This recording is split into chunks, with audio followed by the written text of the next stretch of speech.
Good morning. So today I feel inspired to share a big one.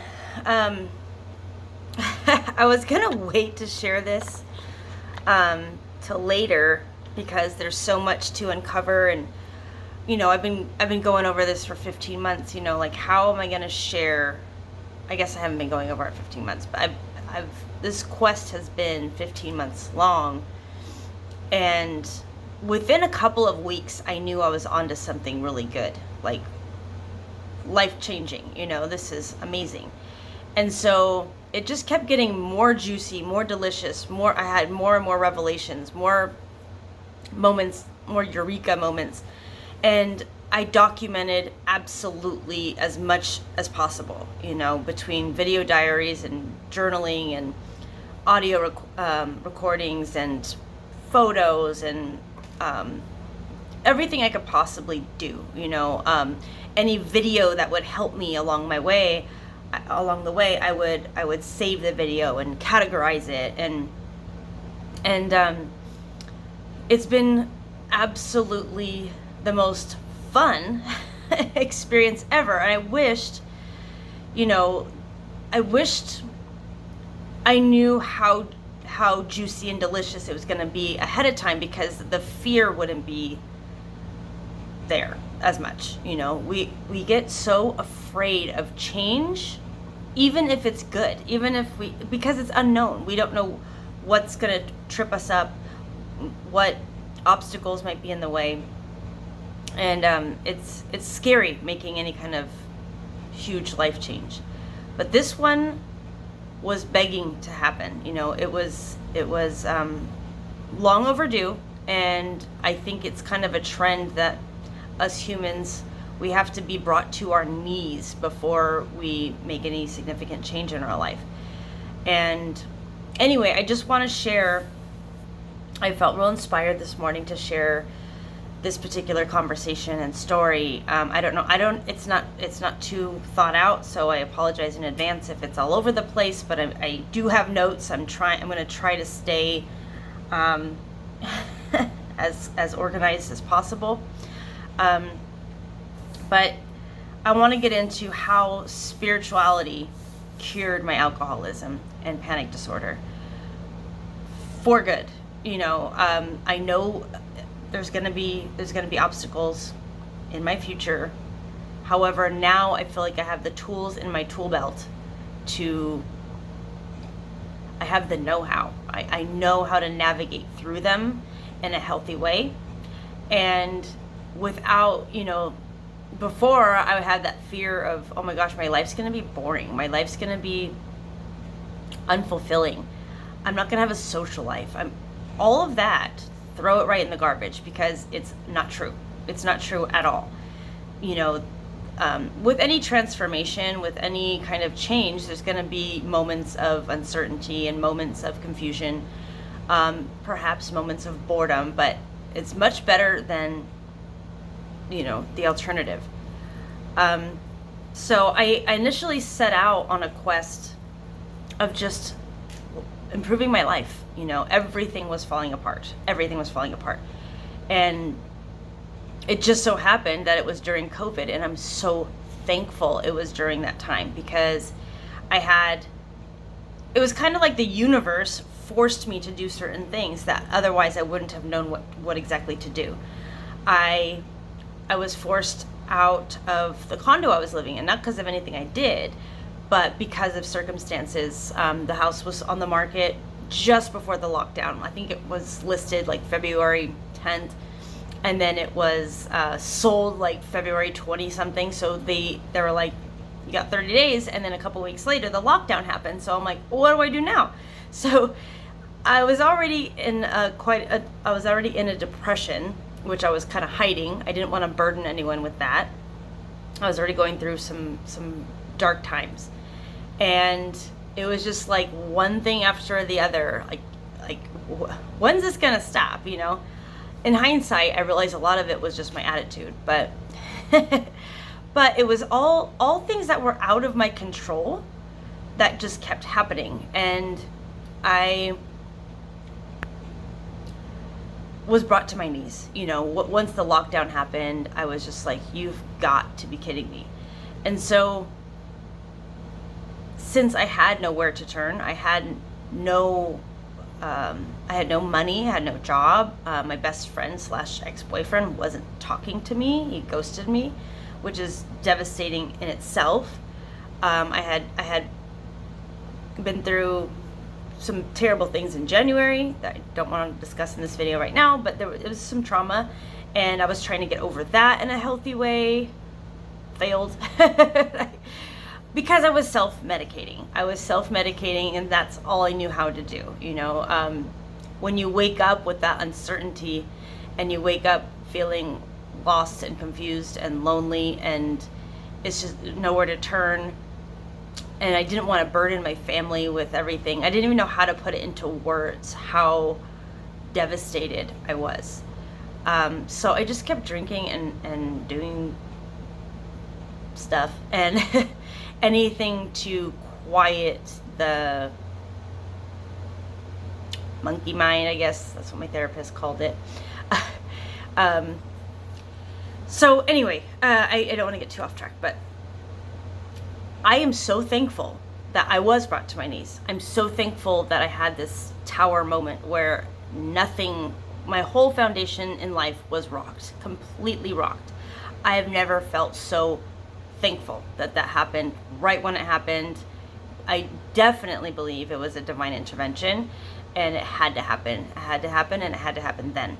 And so, of course, then I was so confused and so, I look at my video diaries from, only just a little bit over a year ago. I looked like a completely different person.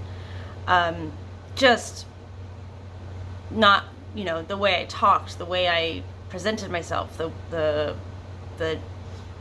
fear in my eyes. I look at those videos and it kind of gets me like, that sucks, but it makes me so thankful that I've come such a long way in such a short period of time.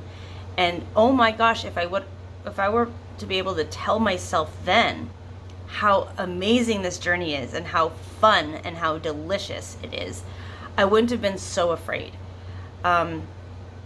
It has been the most amazing journey, and I'm sharing it because back then I was desperate to find any kind of inspiration, anything to cling on to get me out of this dark, gaping hole. It was so dark. I had all these thoughts that would come into my mind that were just not, I felt like they were not even my own thoughts. They were just so defeating and scary, just icky, just awful feelings and thoughts.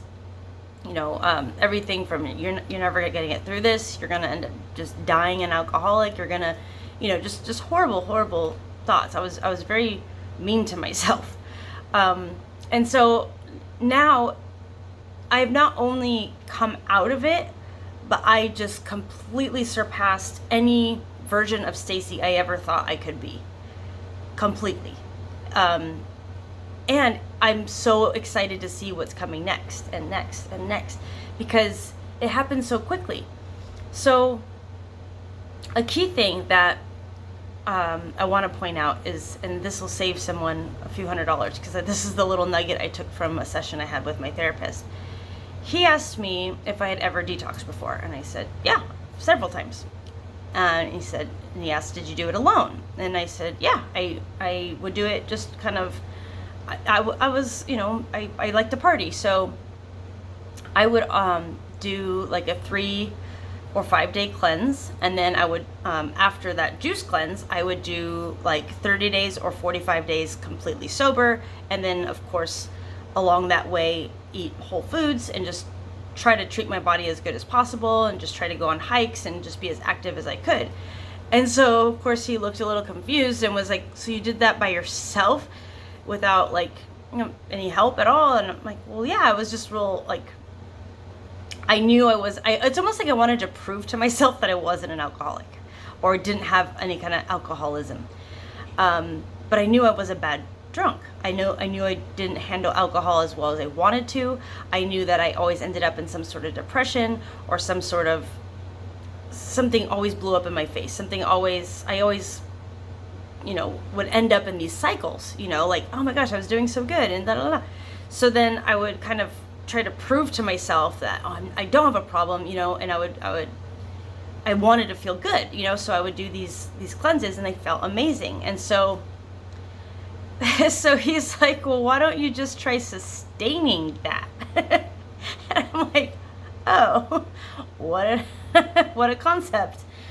And that kind of started to create this shift that everything is going to be okay. Everything is going to be okay. One moment. So that, like, okay, so I've also been addicted to nicotine forever. Since I was like 15. I started smoking at 13, whatever. There's this shift that happens in your brain where, and I've seen my ex go through this when he has to go visit his parents. He'll slow down his drinking, and he swears he's an alcoholic, and I'm like, no, you're not. You're not you're not a true alcoholic. And I still believe that even a true alcoholic can be helped. Absolutely. It's all about what happens in here. We all know that. That's the first step. But there's this shift that happens where we start to mentally prepare ourselves. It's like, I call it an executive decision. It's like, if I don't do this, I'm going to die. And we get dramatic. You have to be dramatic sometimes. Or, like, I'm sure. So back to the smoking analogy. When I knew I had to go on a plane, let's say from LA to New York, I knew I couldn't smoke. I knew I couldn't. So I mentally prepared myself for it. So it's almost like, and here I am claustrophobic. I don't like crowds. I don't like being stuck in a position. So of course I I have anxiety disorder and panic disorder. So of course I would already be like, that feeling of like, shoot. But you have to mentally prepare yourself. So when you do, some people might have to take a Xanax or Ativan or something to just get through that. But that's a step. That's a step in that shift. With addictions, it's priming yourself and your body, telling yourself you're not going to be able to. And then you kind of just surrender. You kind of just like, okay, I can't. Like, there's nothing I can do. So or imagine an alcoholic that has to go somewhere that there is no alcohol, and somehow they knew that ahead of time. Kind of like with my ex going to his parents' house. They drink, but not very much. And so he tries to prime his mind to be okay with that. And he survives every time. Whether it's 3 days or 7 days, he gets through it. So I had to kind of prime my mind for, okay, I'm just doing a detox. That was my first like little baby step. I'm just gonna, and I would do it before a detox too. Like, it's not forever, it doesn't mean forever. It just means get through this and kind of almost like approach it like an athlete. Like, I'm going to train, I'm going to do this so that I could do that. And so it's all, of course, in your mind, and it's all your perspective. It's all how you're going to choose to look at it. I didn't want to go into a program where I was forced, I was told, you have to do it this way or else, because I knew that would, for me and for the way I operate, I'm a rebel. That would totally backfire. I would it would become this monster, I wanted to do it on my terms, my way, because of that key word. I wanted to be able to this time sustain it. I didn't want to check myself into, I was this close to researching rehabs, but I'm like, this was my very last attempt to make a true change, make a real change. I was tired of these cycles of I'm okay, no, I'm okay, no, I'm not, I'm okay. And it was sometimes it would last a year and I'd be fine. But in hindsight, I was just kind of skating by. I wasn't actually expanding or growing as a human being. I wasn't expanding my consciousness. I wasn't materializing or manifesting anything. I was just kind of complacent. And so in that is where we get a little bit depressed if we drink even if a couple days a week, because alcohol is a depressant. So if you're complacent paired with alcohol, you're going to kind of dip down into depression. And then you drink more to self-medicate, and then you dip down even more, and then more, and then more. And then there's that constant anxiety and panic because you never actually fully gain control back. So if this is about sustaining that because he asked me, how does it feel when you do a detox, a cleanse? I'm like, it feels fantastic. I feel so alive. I feel like a child again. I start to find hobbies again. I start to get inventive and creative, and I take better care of myself. I'm more fine-tuned with how I'm feeling, and I feel just more alive. I feel like there's a glow to me. And he's like, so he's like, I'm no offense here, but why would you go back to drinking? I'm like, because things arise, birthdays and maybe events that I don't like, and so I would it was just so convenient and so normal, and everyone was doing it and I felt good, so just do it. But what I didn't realize was that when you drink just because, it's I'm not even gonna go there. it's not helpful at all. So I went on this quest for my whole life was rocked, and there's so many people going through that, all the time. But because of COVID and all that, it was just like double, triple, quadruple rocked. Like, holy crap, what are we gonna do? That fear just really, really, really was in there.